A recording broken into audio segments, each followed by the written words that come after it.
இந்த மண்ணில இருந்து மனுஷனை எடுத்து அவர் ஜீவ சுவாசத்தை ஊதி ஜீவாத்மாவானான் என்று எழுதப்பட்டிருக்கிறது. எங்களுடைய சரீரம் மண்ணில இருந்து எடுக்கப்பட்டது. அதான் கீழே கோடு பொடி, அது மண்ணில இருந்து உருவான. பிசாசு எங்க தொடர்பு கொள்றான் என்றால் சிஸ்டர் ஏவாளோட மாமிசம். பைபிள்ல இருக்குது என்னண்டு? மாமிசத்தின் இச்சைகள், ஜீவனத்தின் பெருமை. பிசாசு தொடர்பு கொள்ளுது கல்லோ சிஸ்டர் ஏவாளோடைய. உமது வசனத்தின்படி என்னை உயிர்ப்பியும்.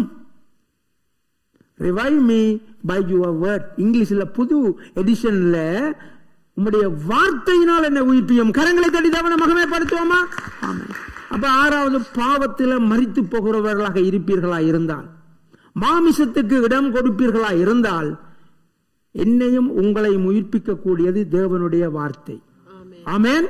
தேவனுடைய வார்த்தையை நீங்கள் வாஞ்சியோட தாகத்தோட கேட்க கேட்க கேட்க ஆண்டவர் இந்த மண்ணோட ஒட்டி கொண்டிருக்கிற அந்த காரியத்தில் இருந்து ஒரு விடுதலை தருவார். ஆமென், ஆமென்.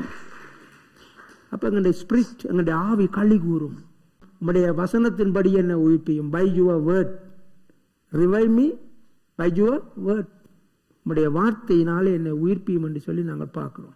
அதனால நாங்கள் வார்த்தைகளை கவனமாய் கற்றுக்கொண்டு என்னுடைய வாழ்க்கையில முன்னேற காரியத்தில் கவனம் செலுத்துவோம்.